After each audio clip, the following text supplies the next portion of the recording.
नमस्कार। कहानियों की श्रृंखला में मुंशी प्रेमचंद द्वारा लिखित कहानी परीक्षा सुनेंगे।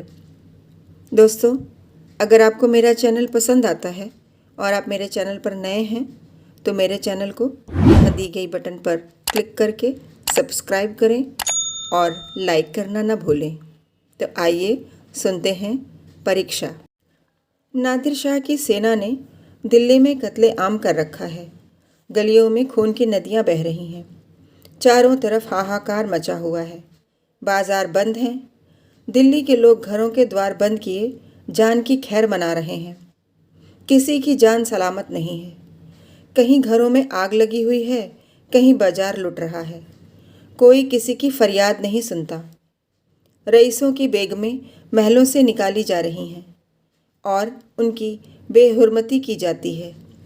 ईरानी सिपाहियों की रक्त पिपासा किसी तरह नहीं बुझती। मानव हृदय की क्रूरता, कठोरता और पैशाचिकता अपना विकरालतम रूप धारण किए हुए है। इसी समय नादिर शाह ने बादशाही महल में प्रवेश किया। दिल्ली उन दिनों भोग विलास का केंद्र बनी हुई थी। सजावट और तकल्लुफ के सामानों से रईसों के भवन भरे रहते थे। स्त्रियों को बनाव सिंगार के सिवा कोई काम न था। पुरुषों को सुख भोग के सिवा कोई चिंता न थी। राजनीति का स्थान शेर शायरी ने ले लिया था। समस्त प्रांतों से धन खिंच खिंच कर दिल्ली आता था और पानी की भांति बहाया जाता था। वैश्याओं की चांदी थी। कहीं तीतरों के जोड़े होते थे, कहीं बटेरों और बुलबुलों की पालियां ठनती थीं। सारा नगर विलास मुद्रा में मग्न था। नादिर शाह शाही महल में पहुंचा तो वहां का सामान देखकर उसकी आंखें खुल गईं। उसका जन्म दरिद्र घर में हुआ था। उसका समस्त जीवन रणभूमि में ही कटा था। भोग विलास का उसे चस्का न लगा था। कहाँ रण क्षेत्र के कष्ट और कहाँ यह सुख साम्राज्य। जिधर आंख उठती थी उधर से हटने का नाम न लेती थी। संध्या हो गई थी। नादिर शाह अपने सरदारों के साथ महल की सैर करता और अपनी पसंद की चीज़ों को बटोरता हुआ दीवाने खास में आकर कारचोबी पसनंद पर बैठ गया। सरदारों को वहां से चले जाने का हुक्म दिया। अपने सब हथियार खोलकर रख दिए और महल के दारोगा को बुलाकर हुक्म दिया, मैं शाही बेगमों का नाच देखना चाहता हूँ। तुम इसी वक्त उनको सुंदर वस्त्राभूषण से सजाकर मेरे सामने लाओ। खबरदार, ज़रा भी देर न हो। मैं कोई उज्र या इनकार नहीं सुन सकता।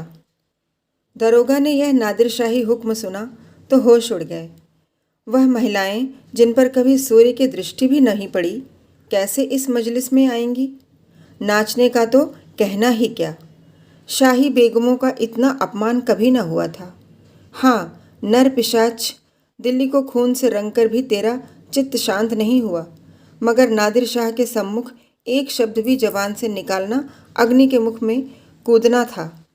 इस सिर झुकाकर आदाब बजा लिया और आकर रानी निवास में सब बेगमों को नादिर शाही हुक्म सुना दिया। उसके साथ ही यह इत्तला भी दे दी कि ज़रा भी तामुल न हो। नादिर शाह कोई उज्र या हीला न सुनेंगे। शाही खानदान पर इतनी बड़ी विपत्ति कभी नहीं पड़ी, पर इस समय विजयी बादशाह की आज्ञा को शिरोधार्य करने के सिवा प्राण रक्षा का अन्य कोई उपाय नहीं था। बेगमों ने यह आज्ञा सुनी तो हतबुद्धि सी हो गई। सारे रानिवास में मातम सा छा गया। वह चहल पहल गायब हो गई। सैकड़ों हृदयों से इस अत्याचारी के प्रति एक शाप निकल गया। किसी ने आकाश की ओर सहायता याचक लोचनों से देखा, किसी ने खुदा और रसूल का सुमिरन किया, पर ऐसी एक महिला न थी जिसकी निगाह कटार या तलवार की तरफ गई हो।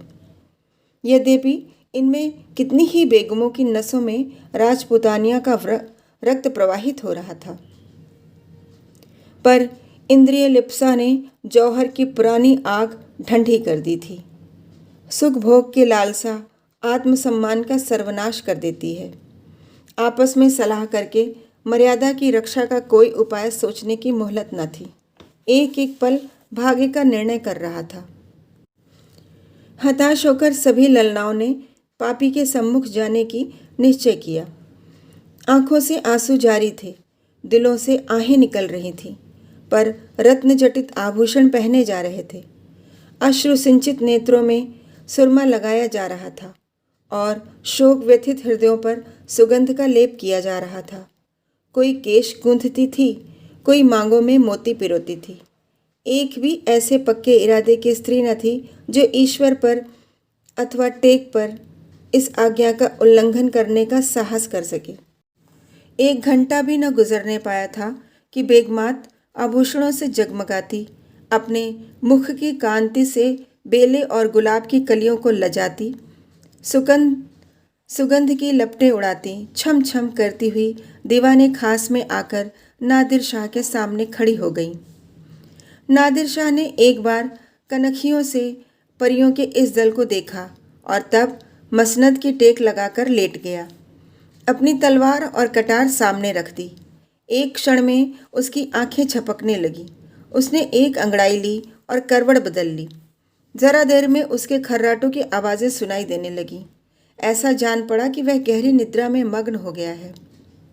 आध घंटे तक वह पड़ा सोता रहा और बेगमों ज्यों के त्यों सिर नीचा किए दीवार के चित्रों की भांति खड़ी रहीं।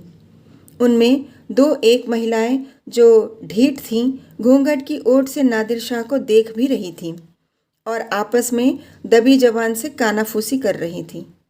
कैसा भयंकर स्वरूप है, कितनी रणोन्मत्त आंखें हैं, कितना भारी शरीर है, आदमी काहे को है, दैव है। सहसा नादिर शाह की आंखें खुल गईं। परियों का दल पूर्ववत खड़ा था। उसे जागते देखकर बेगमों ने सिर नीचे कर लिए और अंग समेटकर भेड़ों की भांति एक दूसरे से मिल गईं। सबके दिल धड़क रहे थे कि अब यह जालिम नाचने गाने को कहेगा, तब कैसे क्या होगा, खुदा इस जालिम से समझे। मगर नाचा तो न जाएगा, चाहे जान ही क्यों न जाए। इससे ज़्यादा जिल्लत अब न सही जाएगी। सहसा नादिर शाह कठोर शब्दों में बोला, ए खुदा की बंदियों, मैंने तुम्हारा इम्तहान लेने के लिए बुलाया था और अफसोस के साथ कहना पड़ता है कि तुम्हारी निस्बत मेरा जो गुमान था वह हर्फ ब हर्फ सच निकला। जब किसी कौम की औरतों में गैरत नहीं रहती तो वह कौन मुर्दा हो जाती है। देखना चाहता था कि तुम लोगों में कुछ गैरत बाकी है या नहीं, इसलिए मैंने तुम्हें यहाँ बुलाया था। मैं तुम्हारी बेहुरमती नहीं करना चाहता था। मैं इतना ऐश का बंदा नहीं हूँ, वरना आज भेड़ों के गल्ले चराता होता। न इतना हवस परस्त हूँ, वरना आज फारस में सरोद और सितार की ताने सुनता होता, जिसका मज़ा मैं हिंदुस्तानी गाने से कहीं ज़्यादा उठा सकता हूँ।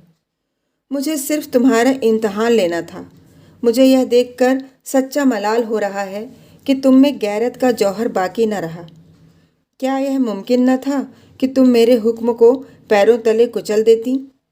जब तुम यहाँ आ गईं तो मैंने तुम्हें एक और मौका दिया। मैंने नींद का बहाना किया। क्या यह मुमकिन न था कि तुम में से कोई खुदा की बंदी इस कटार को उठाकर मेरे जिगर में चुभा देती? मैं कलामे पाक की कसम खाकर कहता हूँ कि तुम में से किसी को कटार पर हाथ रखते देखकर मुझे बेहद खुशी होती। मैं उन नाजुक हाथों के सामने गर्दन झुका देता।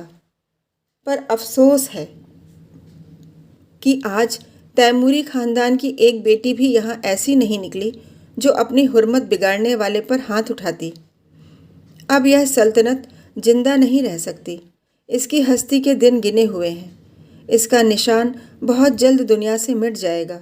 तुम लोग जाओ और हो सके तो अब भी सल्तनत को बचाओ, वरना इसी तरह हवस की गुलामी करते हुए दुनिया से रुखसत हो जाओगी। धन्यवाद।